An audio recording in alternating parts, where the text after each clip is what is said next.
तो खनन माफियाओं के खिलाफ कार्रवाई करने वाली एक ईमानदार अफसर को सस्पेंड कर देती है यूपी सरकार। ग्रेटर नोएडा में अब भी अवैध खनन का गोरख धंधा जारी है। ग्रेटर नोएडा में कैसे चल रहा है अवैध खनन, जायजा लिया है हमारे संवाददाता अरविंद ओझा ने। इस वक्त हम नोएडा ग्रेटर नोएडा हाईवे के असगरपुर गांव में हैं। यमुना नदी से सटा हुआ ये इलाका है और यहाँ पर अवैध खनन का धंधा सबसे ज्यादा फलता फूलता है। आप देख पा रहे हैं जो ये रेता है यमुना किनारे से लाकर इसको यहाँ पर जमा किया गया है और फिर उसके आप देख पा रहे हैं जो डंपर है, इन बड़े बड़े ट्रकों के जरिए यहाँ से ये जो रेता है वो दूसरे इलाकों में सप्लाई किया जाता है। अवैध खनन का ये पूरा धंधा जोरों शोरों से चल रहा है और इसमें बाकायदा जो नोएडा और गौतम बुद्ध नगर की पुलिस की बात की जाए, नोएडा और ग्रेटर नोएडा के बड़े बड़े अधिकारी वो भी शामिल हैं। अगर आपको बता दूं, अगर यहाँ पर कोई भी रिपोर्टिंग के लिए आता है तो उसका अंजाम भी बुरा ही होता है। लेकिन आपको बता दूं यहाँ पर जो बड़े बड़े जो माफिया हैं वो पूरी तरह से सक्रिय हैं और अगर कोई ईमानदार अफसर उन्हें रोकने की कोशिश करता है तो उसे धमकी दी जाती है। दुर्गा शक्ति नागपाल की बात की जाए तो उन्होंने भी यही काम किया था। जो रेत माफिया थे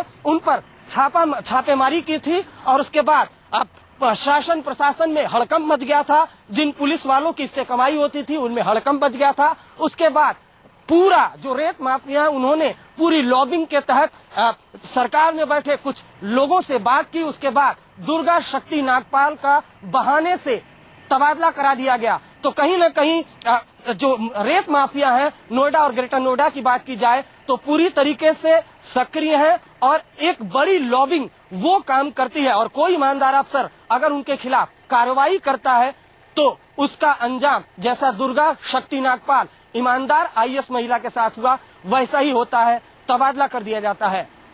कैमरामैन अभयनाथ के साथ अरविंद ओझा, नोएडा ग्रेटर नोएडा असगरपुर गांव से न्यूज 24। अरविंद ओझा वहां पर पहुंचे और आपने सुना होगा कि यहाँ कोई रिपोर्टिंग करने पहुंचता है तो उसका भी वही हाल होता है। वहां और क्या कुछ देखा है अरविंद ओझा ने, ये देखिए। ग्रेटर नोएडा की एसडीएम दुर्गा शक्ति नागपाल को निलंबित किया गया।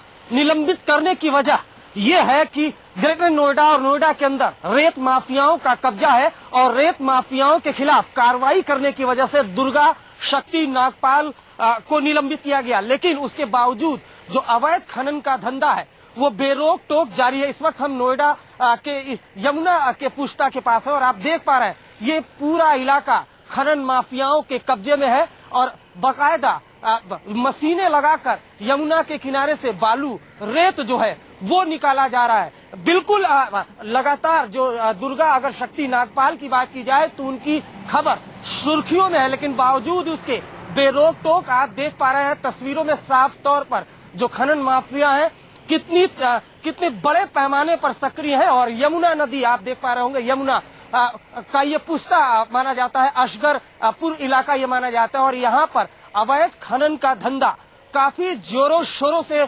चालू है। अगर दुर्गा शक्ति नागपाल की बात की जाए 2009 की आईएएस अफसर वो महिला जिसने इन जो माफिया है इन पर लगाम कसने की कोशिश की थी और अंजाम ये हुआ कि लखनऊ में बैठे उत्तर प्रदेश सरकार में बैठे अपने आकाओं से बात करके जो दुर्गा शक्ति नागपाल है उसका तबादला कर दिया गया। लेकिन उसके बावजूद भी देखिए जो खनन माफिया है उन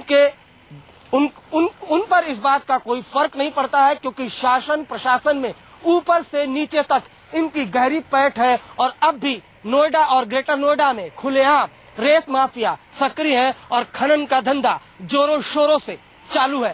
कैमरामैन अभयनाथ के साथ अरविंद ओझा, नोएडा, न्यूज